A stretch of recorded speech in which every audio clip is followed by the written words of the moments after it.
ಉಡುಪಿ ಜಿಲ್ಲೆಯ ಕುಂದಾಪುರ ತಾಲೂಕಿನ ಶ್ರೀ ಚಂಡಿಕಾ ದುರ್ಗಾ ಪರಮೇಶ್ವರಿ ದೇವಸ್ಥಾನವು ಅತ್ಯಂತ ಪ್ರಸಿದ್ಧಿ ಪಡೆದ ದೇವಸ್ಥಾನಗಳಲ್ಲಿ ಒಂದಾಗಿದೆ. ನಮಸ್ತೆ ಎಲ್ಲರಿಗೂ. ನಮಸ್ತೆ ಮಹಾಮಾಯಿ ಶ್ರೀ ಪೀಠೇಶ್ವರ ಪೂಜಿತೆ ಶಂಖಚಕ್ರ ಗದಾ ಹಸ್ತೆ ಮಹಾಲಕ್ಷ್ಮಿ ನಮೋಸ್ತುತೆ ಎನ್ನುವ ಹಾಗೆ ದುರ್ಗಾ ಪರಮೇಶ್ವರಿ ಚಂಡಿಕಾ ದುರ್ಗಾ ಪರಮೇಶ್ವರಿ ನಿಮ್ಮೆಲ್ಲರಿಗೂ ಒಳಿತನ್ನು ಮಾಡಲಿ ಅಂತ ಆಶಿಸುತ್ತಾ ಈ ವಿಡಿಯೋನ ಮಾಡ್ತಾ ಇದ್ದೀನಿ.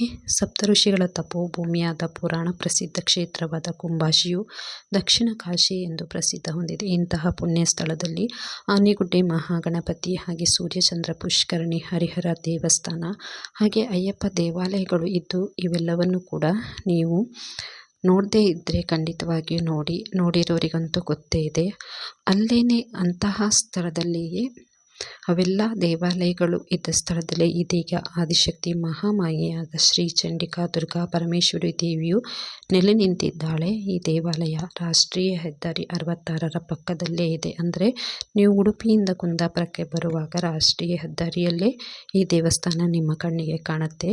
ಕುಂದಾಪುರದಿಂದ ಕೇವಲ 6 ಕಿಲೋಮೀಟರ್ ದೂರದಲ್ಲಿರುವಂತಹ ಈ ಕುಂಭಾಶಿಯಲ್ಲಿ ಜಗನ್ಮಾತೆ ಶ್ರೀ ಚಂಡಿಕಾ ದುರ್ಗಾ ಪರಮೇಶ್ವರಿಯು ಭಕ್ತರನ್ನು ಕೈಬೀಸಿ ಕರೀತಾ ಇದ್ದಾಳೆ.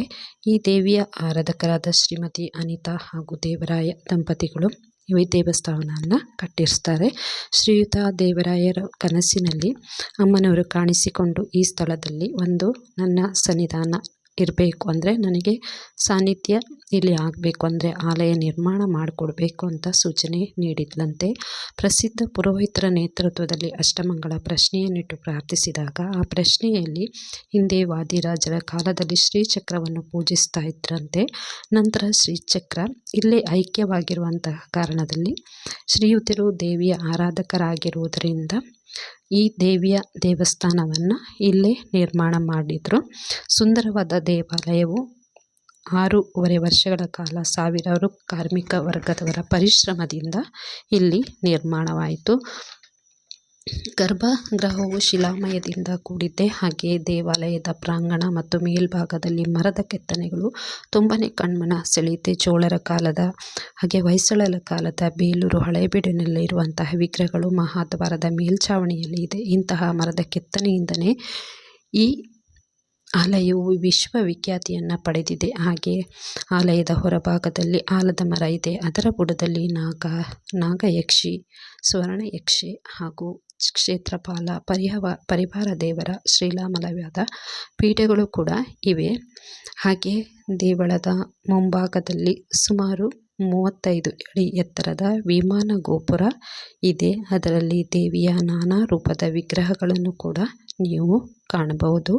ಅದೇ ರೀತಿ ದೇವಾಲಯದ ಮುಂಭಾಗದಲ್ಲಿ ನಿಮಗೆ ಸುಂದರವಾದ ಒಂದು ಪುಷ್ಕರಣಿ ನಿಮ್ಮ ಕಣ್ಣಿಗೆ ಗೋಚರಿಸ್ತಾ ಇರುತ್ತೆ.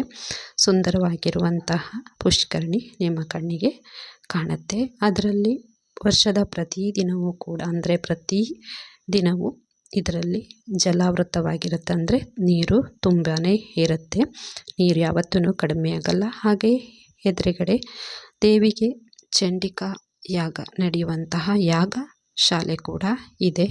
ಅದೇ ರೀತಿ ದೇವಾಲಯದ ಎದುರು, ಅಂದರೆ ಮುಂಭಾಗದಲ್ಲಿ ಶಿಲಾಮಯ ಪುಷ್ಕರಣಿ, ಚಂಡಿಕಾ ಯಾಗ, ಹಾಗೆ ಯಾಗ ಮಂಟಪ ಮತ್ತು ರಾಷ್ಟ್ರೀಯ ಹೆದ್ದಾರಿ 66ರಲ್ಲಿ ಜಗನ್ಮಾತೆಯ ದರ್ಶನಕ್ಕೆ ಭಕ್ತರನ್ನು ಸೆಳೆಯಲು 75 ಅಡಿ ಎತ್ತರದ ಬೃಹತ್ ಆಕಾರದ ರಾಜಗೋಪುರ ಕೂಡ ಇದೆ.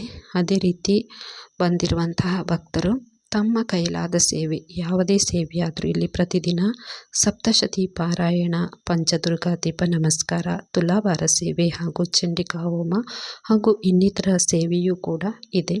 ಪ್ರತಿದಿನ ಬೆಳಗ್ಗೆ 5ರಿಂದ ರಾತ್ರಿ 9ರವರೆಗೆ ತಾಯಿಯ ದರ್ಶನಕ್ಕೆ ಕೂಡ ಅವಕಾಶ ಇದೆ.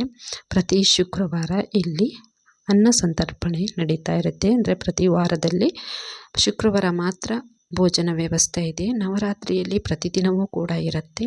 ಬೇರೆ ದಿನದಲ್ಲಿ ಪ್ರತಿ ಶುಕ್ರವಾರ ಮಾತ್ರ ಇಲ್ಲಿ ಭೋಜನದ ವ್ಯವಸ್ಥೆ ಇದೆ. ಸಾವಿರಾರು ಜನರು ಬಂದು ಭೋಜನವನ್ನು ಸ್ವೀಕರಿಸ್ತಾರೆ. ಹಾಗೆ ತುಂಬನೇ ಶಕ್ತಿ ಸ್ವರೂಪಿಣಿಯಾಗಿರುವಂತಹ ದುರ್ಗಾ ಪರಮೇಶ್ವರಿಯು ಭಕ್ತರ ಕಷ್ಟಗಳನ್ನು ನಿವಾರಿಸಿ ಅವರಿಗೆ ಅಭಯವನ್ನು ನೀಡುತ್ತಾಳೆ. ಹಾಗೆ ಡ್ರೆಸ್ ಕೋಡ್, ಅಂದರೆ ಸಾಂಪ್ರದಾಯಿಕ ಬಟ್ಟೆಯನ್ನು ಧರಿಸಿಯೇ ಬರಬೇಕು ಅನ್ನೋ ಕೂಡ ಇಲ್ಲಿ ಒಂದು ಶಿಸ್ತು ಇದೆ. ಹಾಗೆ ನೀವೇನಾದರೂ ಈಚೆ ಸೈಡು ಉಡುಪಿ ಕಡೆ ಬಂದಾಗ ಖಂಡಿತವಾಗಿಯೂ ಉಡುಪಿಯಿಂದ ಕುಂದಾಪುರಕ್ಕೆ ಬರುವ ದಾರಿಯ ರಾಷ್ಟ್ರೀಯ ಹೆದ್ದಾರಿಯಲ್ಲೇ ಈ ಜಗನ್ಮಾತೆಯು ನಿಮಗೆ ದರ್ಶನ ಕೊಡಲಿಕ್ಕೆ ಕೈ ಬೀಸಿ ಕರೀತಾಳೆ. ಒಮ್ಮೆ ಬಂದು ತಾಯಿಯ ದರ್ಶನ ಪಡೆದು ಪುನೀತರಾಗಿ.